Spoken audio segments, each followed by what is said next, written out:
ओम शांति। आज 10 सितंबर 2023 के अव्यक्त महावाक्य हैं जो रिवाइज कोर्स है 4/12/95 के। आज की मुरली का मुख्य टाइटल है कि यथार्थ निश्चय के फाउंडेशन द्वारा संपूर्ण पवित्रता को धारण करो। क्या है आज की मुरली का टाइटल? कि यथार्थ निश्चय के फाउंडेशन द्वारा संपूर्ण पवित्रता को धारण करो। आज बाप दादा देश विदेश चारों ओर के नए नए बच्चों को देख रहे थे, चाहे मधुबन में साकार रूप में आए हैं चाहे आकार रूप में अपने अपने सेवा स्थान में आए हुए हैं।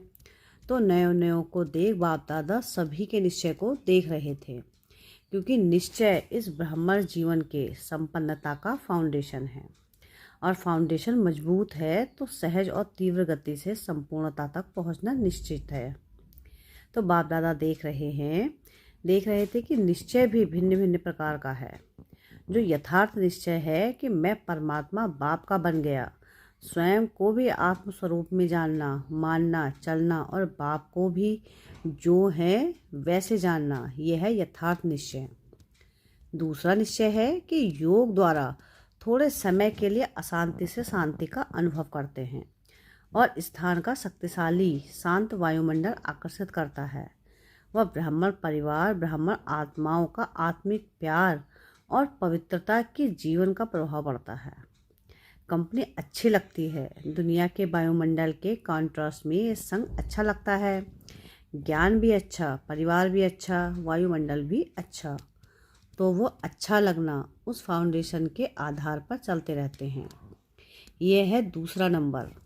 पहला नंबर सुनाया यथार्थ निश्चय और दूसरा नंबर अच्छा लगता है और तीसरा नंबर दुनिया के संबंधियों के दुखमय वातावरण से बचकर जितना भी समय भी सेवा केंद्र पर आते हैं उतना समय दुख से किनारा होकर शांति का अनुभव करते हैं। ज्ञान की गुह्यता में नहीं जाएंगे, लेकिन शांति की प्राप्ति के कारण कभी आते हैं और कभी नहीं भी आते हैं। लेकिन यथार्थ निश्चय बुद्धि विजयी होते हैं और देखा जाता है कि जब शुरू में आते हैं तो अशांति से तंग होते हैं, शांति के इच्छुक होते हैं। तो जैसे प्यासे को एक बूंद भी अगर पानी की मिल जाए तो वो बहुत बड़ी बात अनुभव करता है। तो अप्राप्ति से प्राप्ति होती है। परिवार में, ज्ञान में, योग में, वायुमंडल में अंतर दिखाई देता है। तो पहला समय बहुत अच्छे उमंगोत्साह से चलते हैं, बहुत नशा रहता है, खुशी भी होती है। लेकिन अगर पहले नंबर के यथार्थ निश्चय का फाउंडेशन पक्का नहीं है तो दूसरे या तीसरे नंबर का निश्चय है तो धीरे धीरे जो शुरू की खुशी, शुरू का जोश है उसमें फ़र्क आ जाता है। इस सीजन में नए नए बहुत आए हैं और चांस भी मिला है, यह तो बहुत अच्छा है। बाप दादा को भी नए नए बच्चों को देख खुशी होती है कि ये फिर से अपने परिवार में पहुंच गए। लेकिन ये चेक करो कि निश्चय का फाउंडेशन पक्का है। हमारा निश्चय नंबर 1 है व नंबर 2 है। अगर नंबर 1 निश्चय है तो चलते चलते मुख्य पवित्रता धारण करने में मुश्किल नहीं लगेगा। अगर पवित्रता स्वप्न मात्र भी हिलाती है, हलचल में आती है, तो समझो नंबर 1 फाउंडेशन कच्चा है, क्योंकि आत्मा का स्वधर्म पवित्रता है, अपवित्रता परम धर्म है और पवित्रता स्वधर्म है।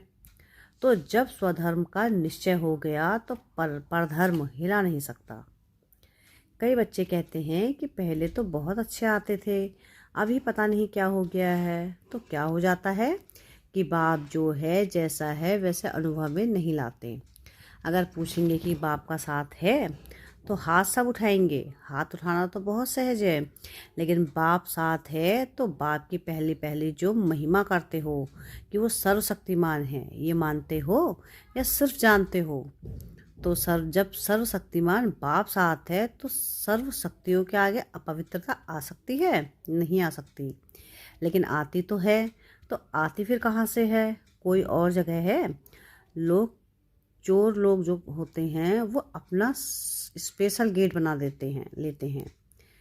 चोर गेट होता है, तो आपके पास भी छिपा हुआ चोर गेट तो नहीं है? चेक करो। नहीं तो माया आई कहाँ से? ऊपर से आ गई। अगर ऊपर से भी आ गई है तो ऊपर ही खत्म हो जानी चाहिए। कोई छिपे हुए गेट से आती है तो उसको पता नहीं पड़ता। तो चेक करो कि माया ने कोई चोर गेट तो नहीं बना रखा है। और गेट बनाती भी कैसे हैं मालूम है? आपके जो विशेष स्वभाव संस्कार होंगे ना, तो वही माया अपना गेट बना देती है। क्योंकि जब कोई भी स्वभाव या संस्कार कमज़ोर हैं तो आप कितना भी गेट बंद करो, लेकिन कमज़ोर गेट है तो माया तो जाने जाननहार है। उसको पता पड़ जाता है कि ये गेट कमज़ोर है, इससे रास्ता मिल सकता है और पवित्रता भी है। चलते चलते अपवित्रता के संकल्प भी आते हैं, बोल भी होता है, कर्म भी होता है।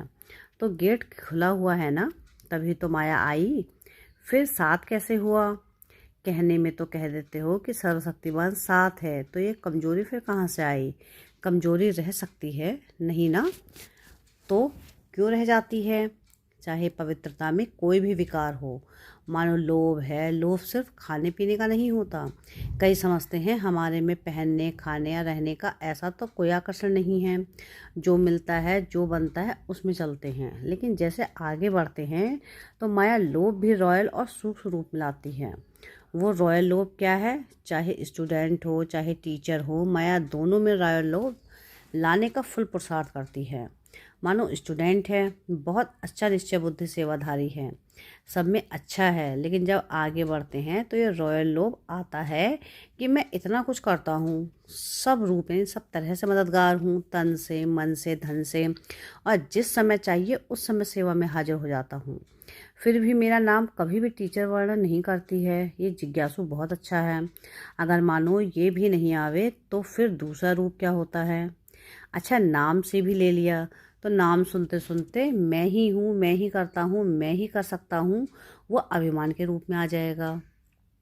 या बहुत काम करके आए और किसी ने आपको पूछा भी नहीं, एक गिलास पानी भी नहीं पिलाया, देखा भी नहीं, आपने आराम में या अपने काम में बिजी रहे, तो ये भी आता है कि करो भी और पूछे भी कोई नहीं। तो करना ही क्या है? करना या ना करना एक ही बात है, पूछने वाला तो कोई है नहीं। इससे आराम से घर में बैठो, जब होगा तब सेवा करेंगे। तो ये भिन्न भिन्न प्रकार का विकारों का रॉयल रूप आता है।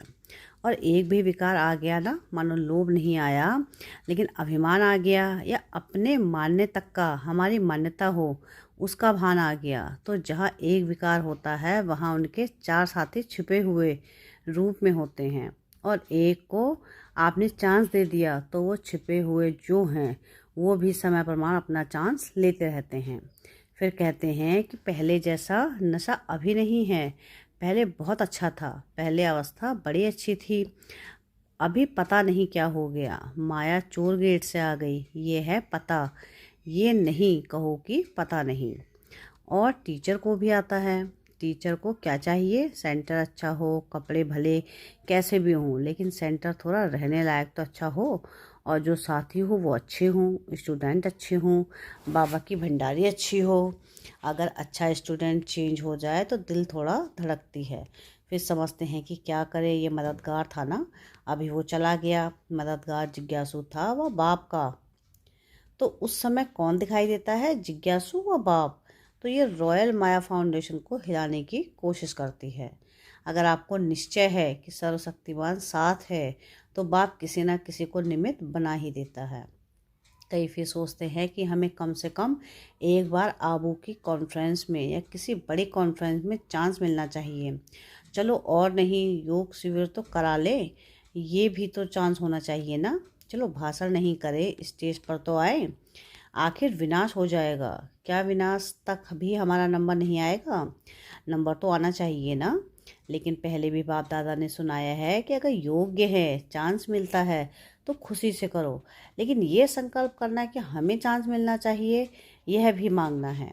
चाहिए चाहिए ये है रॉयल मांगना, ये होना चाहिए, ये हमें पहचानते नहीं हैं, दादी दादियाँ भी सभी को पहचानती नहीं हैं, जो आगे आते हैं उसको आगे कर लेते हैं। तो ये भी संकल्प आना, यह भी एक सूक्ष्म मांगना है। लेकिन बाप दादा ने सुना दिया है कि मानो आप स्टेज पर आ गई या आपकी कोई भी विशेषता के कारण योग नहीं भी है, अवस्था इतनी अच्छी नहीं है, लेकिन बोल में कैचिंग पावर में विशेषता है, तो चांस मिल जाता है। क्योंकि किसी भी वाणी में मिठास होता है, स्पष्टता होती है और कैचिंग पावर होती है, तो यहाँ के वहाँ के मिसाल वगैरह कैच करके सुनाते हैं, इसलिए उन्हों का नाम भी हो जाता है। कौन चाहिए, फलानी चाहिए। कौन आवे, फलानी आवे। चाहे योग में कच्ची भी हो तो इस पर नंबर फाइनल नहीं होने हैं। जो फाइनल नंबर मिलेंगे वो ये नहीं होगा कि इनसे इतने भाषण किए या इसने कितने स्टूडेंट वो सेंटर बनाए, लेकिन योगी कितनों को बनाया है। सेंटर बनाना बड़ी बात नहीं है, लेकिन योगी कितनी आत्माओं को बनाया। नाम हो गया 30 सेंटर की इंचार्ज है और 30 में से 15 हिल रहे हैं। 15 ठीक है तो फ़ायदा हुआ या सिर्फ नाम हुआ। सिर्फ नाम होता है कि फलानी के 30 सेवा केंद्र हैं, लेकिन नंबर इससे नहीं मिलेगा। फाइनल नंबर जितनों को सुख दिया, जितना स्वयं शक्तिशाली रहे, उसी प्रमाण मिलेंगे। इसलिए ये भी चाहिए खत्म कर दो, नहीं तो योग नहीं लगेगा। रोज़ यही देखते रहेंगे कि फलानी जगह प्रोग्राम हुआ, मेरे को फिर भी नहीं बुलाया। अभी परसों यहाँ हुआ, कल वहाँ हुआ, आज यहाँ हुआ, तो योग लगेगा या गिनती होती रहेगी। तो मुख्य बात है जो यथार्थ निश्चय है उसको पक्का करो।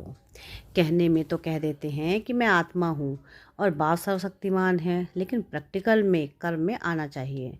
बाप सर्वशक्तिमान है लेकिन मेरे को माया हिला रही है, तो कौन मानेगा। आपका बाप सर्वशक्तिमान है क्योंकि इससे ऊपर तो कोई है नहीं।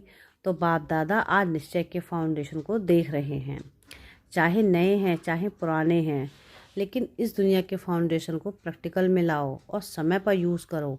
समय बीत जाता है, फिर बाप के आगे पश्चाताप के रूप में आते हो।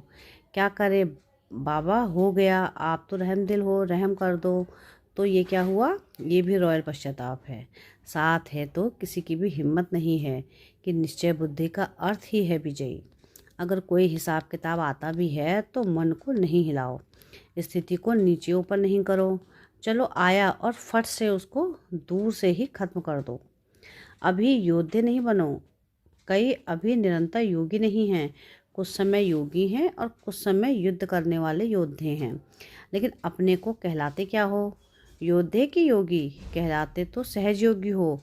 तो नए जो भी आए हैं उनको बाप दादा से भाग्य प्राप्त करने की मुबारक देते हैं, लेकिन मुबारक के साथ ये चेक भी करना है कि फाउंडेशन नंबर 1 है या नंबर 2 का है। कई कहते हैं कि ज्ञान योग बहुत अच्छा लगता है। अच्छा है वो तो ठीक है, लेकिन कर्म में लाते हो। ज्ञान माना आत्मा परमात्मा ड्रामा, यह कहना नहीं। ज्ञान का अर्थ है समझ। समझदार जैसा समय होता है वैसे समझदारी से सदा सफल होता है। कभी भी देखो जीवन में दुख आते हैं तो क्या सोचते हो, पता नहीं मुझे यह क्यों नहीं समझ में आया, यही कहेंगे। तो समझदार हो, ज्ञानी हो, बोलो हाँ या ना। हाँ जी, हाँ तो बहुत अच्छी बोलते हैं। समझदार की निशानी है कभी धोखा नहीं खाना, यह है ज्ञानी की निशानी। और योगी की निशानी सदा क्लीन और क्लियर बुद्धि। क्लीन भी हो और क्लियर भी हो। योगी कभी नहीं कहेगा पता नहीं पता नहीं, उनकी बुद्धि सदा ही क्लियर है। और धारणा स्वरूप की निशानी है सदा स्वयं भी डबल लाइट। कितनी भी जिम्मेवारी हो लेकिन धारणा मूर्त सदा डबल लाइट, चाहे मेला हो चाहे झमेला हो, दोनों में डबल लाइट। और सेवाधारी की निशानी है सदा निमित्त और निर्वाण भाव। तो ये सभी अपने में चेक करो। कहने में तो सभी कहते हो ना कि चारों ओर ही सब्जेक्ट के गॉडली स्टूडेंट हैं, तो निशानी दिखाई देनी चाहिए। तो नए नए क्या करेंगे, अपने निश्चय को और पक्का करना। नहीं तो फिर क्या होता है, 2 साल चलेंगे 3 साल चलेंगे फिर वापस पुरानी दुनिया में चले जाएंगे। और फिर जो वापस आते हैं वो उस दुनिया में भी सेट नहीं हो सकते हैं। ना इस दुनिया के रहते हैं ना उस दुनिया के। इसलिए अपना फाउंडेशन बहुत पक्का करो, अनुभव करो सर्वशक्तिमान बाप साथ है। बस एक बात भी अनुभव किया तो सब में पास हो जाएंगे। देखो जाकर प्राइम मिनिस्टर है उसके साथ का भी नशा रहता है ना, ये तो सर्वशक्तिमान है। अच्छा, चारों ओर के सदा श्रेष्ठ भाग्यवान भाग्य विधाता को अपना बनाने वाले ऐसी श्रेष्ठ आत्माओं को सदा बाप दादा के श्रीमत को सुना और किया, ऐसे सर्व सपूत बच्चों को सदा सेवा में अचल रहने वाले झमेला मुक्त और परमात्मा मिलन मेला मनाने वाले सभी बच्चों को बाप दादा का याद प्यार और नमस्ते। हम रूहानी बच्चों की रूहानी बाप दादा को याद प्यार, गुड मॉर्निंग और नमस्ते। शुक्रिया बाबा, शुक्रिया। अच्छा, डबल विदेशियों को डबल नशा है ना। डबल विदेशी अर्थात डबल लाइट, डबल नशा और डबल बाप दादा और परिवार के प्यारे, समझा। वरदान है आज की मुरली का कि अपने पन के अधिकार की अनुभूति द्वारा अधीनता को समाप्त करने वाले सर्व अधिकारी भव। क्या है वरदान आज का कि अपनेपन के अधिकार की अनुभूति द्वारा अधीनता को समाप्त करने वाले सर्व अधिकारी भव। बाप को अपना बनाना अर्थात अपना अधिकार अनुभव होना। जहाँ अधिकार है वहाँ ना तो स्वयं की प्राप्ति, स्वयं के प्रति अधीनता है, न संबंध संपर्क में आने की अधीनता है, न प्रकृति और परिस्थितियों में आने की अधीनता है। जब इन सब प्रकारों की अधीनता समाप्त हो जाती है तब सर्व अधिकारी बन जाते। जिन्होंने भी बाप को जाना और जानकर अपना बनाया वही महान हैं और अधिकारी हैं। स्लोगन है आज की मुरली का कि अपने संस्कार व गुणों को सर्व के साथ मिलाकर चलना, यही विशेष आत्माओं की विशेषता है। क्या है स्लोगन आज का? अपने संस्कार व गुणों को सर्व के साथ मिलाकर चलना, यही विशेष आत्माओं की विशेषता है। अच्छा, ओम शांति।